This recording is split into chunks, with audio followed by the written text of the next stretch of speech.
Khan sir मुसीबत में फंस सकते हैं सर, जेल जा सकते कानूनी हैं? तौर पर नहीं, कानूनी तौर पर कोई मुसीबत नहीं है, मैं डंके की चोट पर कह रहा हूँ। हाँ, नाम बदनाम हो रहा है, छवि खराब हो रही है, वो उसका परमानेंट डैमेज है, ये हो सकता है। कैसी कमजोर है आप खुद समझिए ना, कि जो साथ में है प्रिंस के, वो कह रहा है कि इसका हत्या नहीं हुआ है, वो बीमार था, लंबी लंबी सांस ले रहा था, हम लोग इनरवा चले गए थे घूमने, वहाँ से अस्पताल ले गए, मौत हो गई।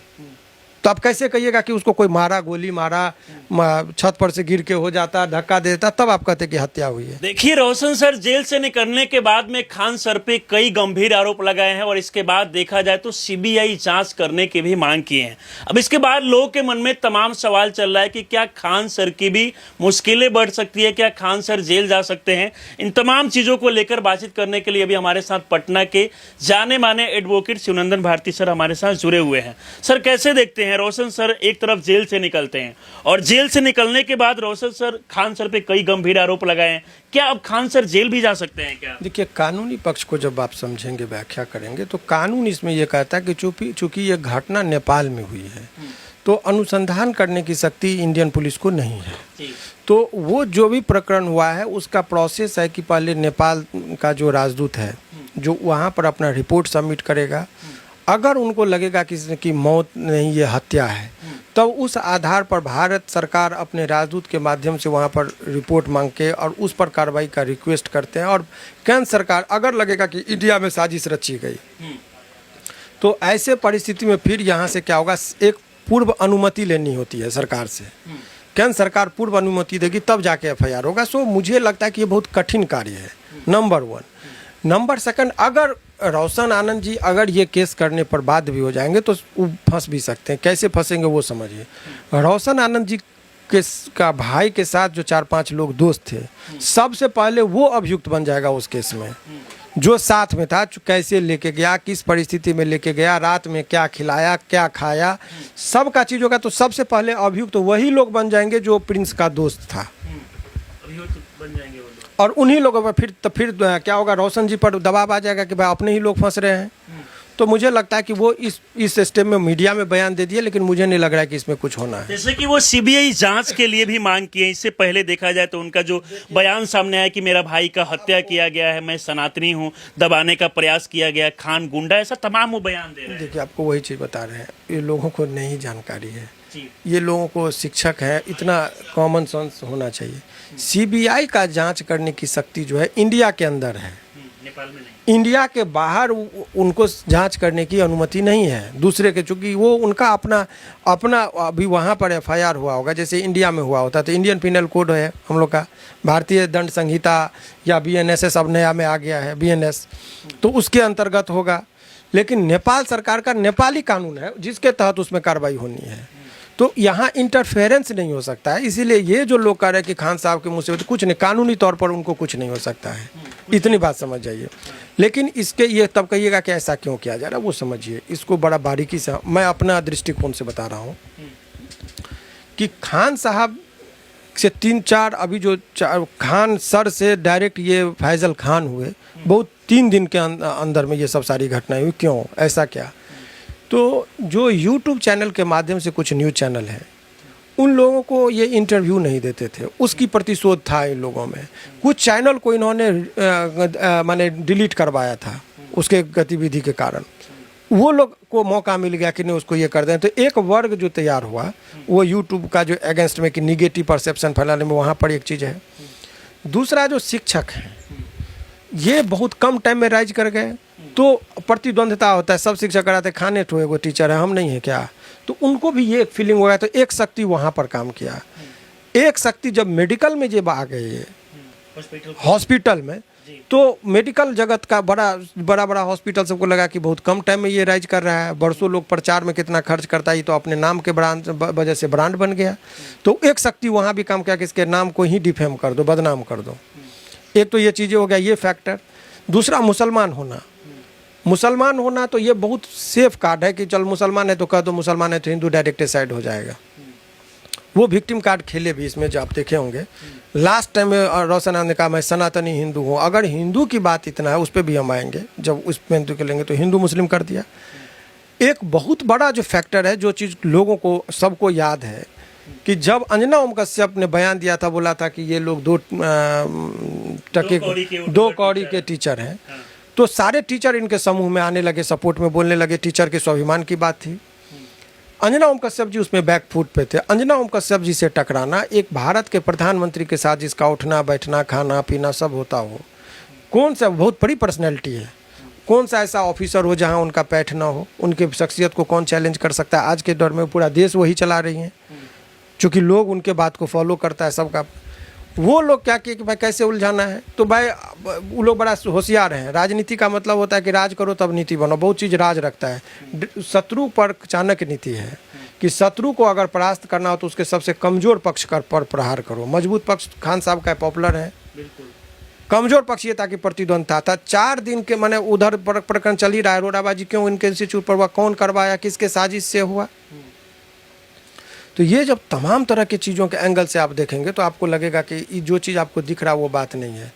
ये इनके डिफेम करने के लिए, बदनाम करने के लिए बहुत सारी चीज़ों को किया गया। मुसलमान होना उनके लिए अभिशाप बन गया।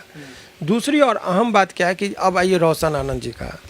रोशन आनंद जी को पूरे प्रकरण से फायदा हुआ है। नुकसान एक है कि भाई की मृत्यु हुई, ये बहुत बड़ा नुकसान है। लेकिन ओवरऑल एक चूँकि जितनी प्रसिद्धता खान साहब की थी उतनी प्रसिद्धता रोशन आनंद जी को पॉपुलैरिटी के नाम पर नहीं था।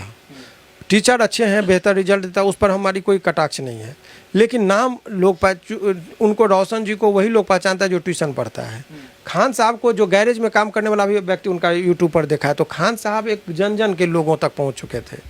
इनके साथ जब विवाद हुआ तो रोशन आनंद को भी लोग जानने लगा, तो उनको उस हिसाब से तो फायदा हुआ है। इस मामले के बाद देखा जाए तो कई लोग ये भी सवाल पूछ रहे हैं कि अगर खान सर 8-10 राउंड फायरिंग करने को लेकर बात नहीं करते तो रोशन सर गिरफ्तार नहीं होते, वो जेल नहीं जाते, उनके भाई पर FIR नहीं होता, वो नेपाल नहीं जाते, उनका मौत नहीं होता।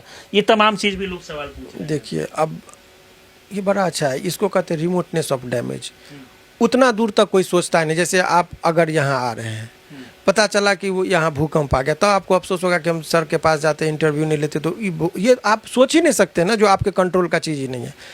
घटना क्या हुआ, रोडाबाजी हुई। आप CCTV से चलिए, रोडाबाजी हुआ, उस पर जैसे किसी भी इंस्टीट्यूट पर हमला होगा तो व्यक्ति क्या करेगा, केस करेगा, शिकायत करेगा, पुलिस में 112 पे कॉल करेगा।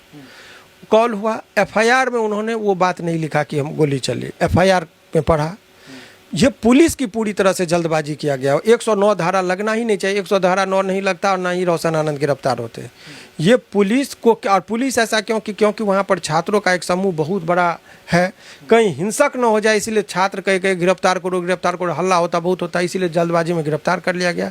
रोशन आनंद के शक्ति को पुलिस कम आंकी और खान साहब के शक्ति को ज़्यादा आंका, और उसमें उनको लगा कि इसको जेल भेज देंगे, शांत हो जाएगा। मालूम जैसे ही वो जेल गए तो सिंपैथी इनके तरफ चला गया। अचानक से सारे छात्रों का हुजूम जो है सो रोशन आनंद जी के पास चला गया। वो भाग के जेल चले गए, वो जेल चले गए और उनका भाई लोग भाग के फरार हो गया कि कहीं हम जेल ना चले जाए।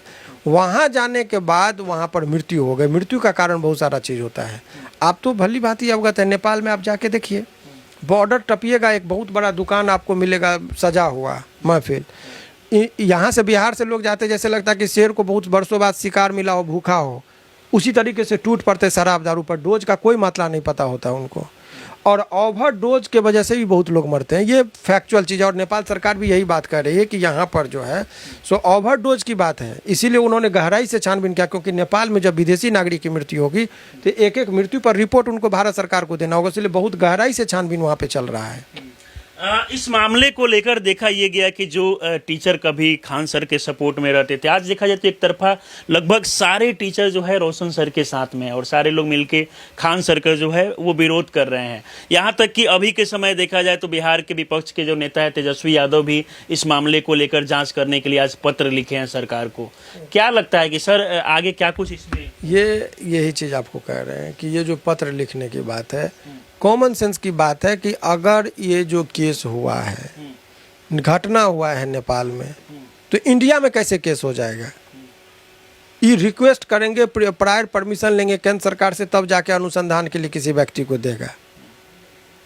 और इसमें केस भी अगर हो जाए तो भी एंटीसिपेटरी बेल मिलेगा। बाहर से बाहर कुछ हो ही नहीं सकता है, कुछ नहीं हो सकता, एकदम नहीं हो सकता। अच्छा, क्या खान सर मुसीबत में फंस सकते हैं सर, जेल जा सकते हैं? तौर पर नहीं, कानूनी तौर पर कोई मुसीबत नहीं है।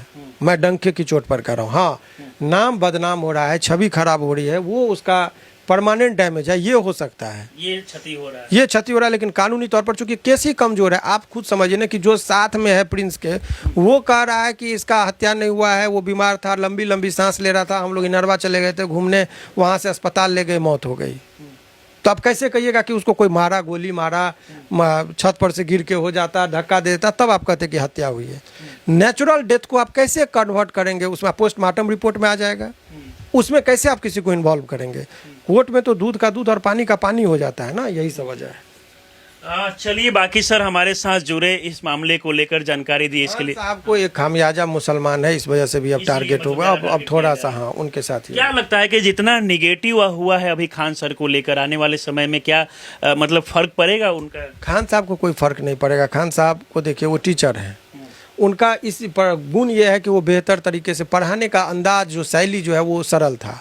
ज्ञान बहुत ज़्यादा है, बहुत प्रखंड है, सबसे ज़्यादा विद्वान है, ये बात मैं नहीं कर रहा हूँ, लेकिन जो पढ़ाने का तरीका है वो लोगों से बेहतर है और वही चीज़ लोगों को खींच ले आता है। तो उनके इस क्वालिटी पर वो खान साहब कोई बहुत जैसे ट्रीट हो रहा है, जैसे लगता है बहुत बड़ा अपराधी हो, जैसे आसाराम बापू सब बहुत हीनियस क्राइम किया था, उस तरीके का चर्चा लगी ना, बिना कारण के इतना सेंसेशन बनाया जा रहा है। क्या है भाई, उनके इंस्टीट्यूट पर हमला हुआ, उन्होंने पुलिस को आवेदन दिया, पुलिस ने आवेदन के अग्रसर में कार्रवाई की, तो इसके लिए खान साहब कैसे जिम्मेदार? खान साहब जिम्मेदार नहीं, इसमें तो पुलिस जिम्मेदार है कि भाई निर्दोष आदमी को आप बिना जांच के कैसे गिरफ्तार करके जेल भेज दिए।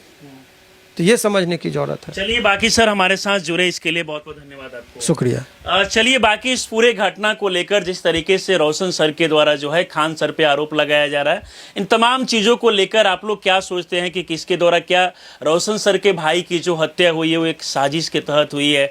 क्या सीबीआई जांच होना चाहिए? सर तमाम नेता जो है वो कहीं ना कहीं इस मामले के बाद जो है वो मांग कर रहे हैं। आप लोग क्या सोचते हैं, अपनी राय में दे सकते हैं।